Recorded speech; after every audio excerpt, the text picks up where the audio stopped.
आज आफ्नो यहाँ पीडा यसरी गरेर पोख्नु पर्दाखेरि एउटा मन्त्रीको हैसियतले एउटा नागरिकको लागि हामीले हिजो रातभरि खट्यौं। म यतिकै यो आँसु झरे किनभने आफूले अथाक प्रयास गर्दा गर्दा पनि नहुँदाखेरि त्यो चित्तै नबुझ्ने रहेछ। देशको कुन चाहिँ संयन्त्र चलायो, जुन संयन्त्र नेपाल प्रहरी, ट्राफिक प्रहरी जसरी पहिला नेताको मात्र रक्षा गर्नलाई आज हिजो राति तपाईँ हेर्नु होला, त्यहाँ रातभरि नेपाल प्रहरी, ट्राफिक प्रहरी बाटोभरि उभिएर बसेका थियो। उहाँहरू VVIP सेक्युरिटी दिएर कसको लागि?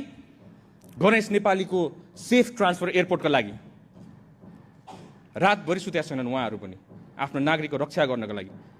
हामी पनि त्यहाँ गयौँ, त्यहाँ गएर सबै कुरा व्यवस्था गर्नका लागि सबै स्पेशलिस्टहरू बोलायौँ, सबैजना राख्यौँ। पैसाको तपाईँ टेन्सन नलिनु, सरकारले जति खर्च गर्नुपर्छ खर्च गर्छ, आफ्नो नागरिकलाई बचाउनको लागि गर्छ, किन नगर्ने?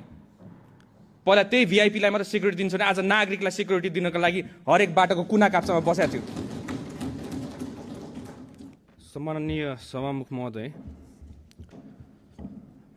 आज म यहाँ बोल्न आएको।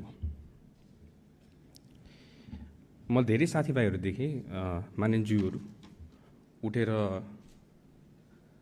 घाँटी सुक्ने गरी चिचाइराख्नु भएको थियो, देखेँ मैले।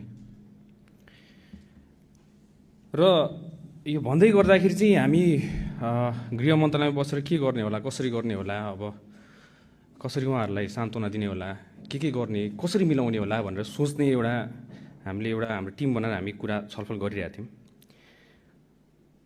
म यो सम्मानित सदनलाई सभामुख मार्फत सोध्न चाहन्छु, कतिजना हुनुहुन्थ्यो हिजो त्यो हस्पिटलमा? तपाईँहरू जतिजनालाई घाँटी चिचार गराउनु भइरहेछ यहाँ। घाँटी चिच्याएर कराएर हुँदैन यहाँ सदनमा मात्र। म जनताको सेवा गर्छु भनेर मुखले बोलेर हुँदैन, त्यो मुखले बोलेको 50औं वर्ष भइसक्यो। हामीले हातले गर्नुपर्छ, ठाउँमा गएर गर्नुपर्छ। आफ्नो जनताको सेवा ठाउँमा गएर गर्नुपर्छ, उहाँहरूको पीडाको ठाउँमा बुझेर गर्नुपर्छ। त्यसलाई तपाईँहरू स्टन्टबाजी भनेर भन्नुहुन्छ। मलाई इच्छा छैन यहाँ कसैको लागि स्टन्टबाजी गर्नलाई, आफ्नो देशको सेवा गर्न आएको।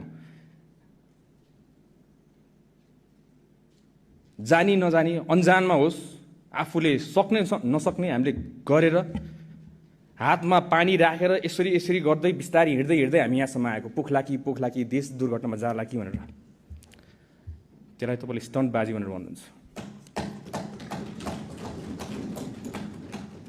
हामीलाई थाहा छ हाम्रो पीडा हामीले कसरी यो फेस पार गऱ्यौँ भनेर। हामीलाई मात्र थाहा छ त्यो पीडा।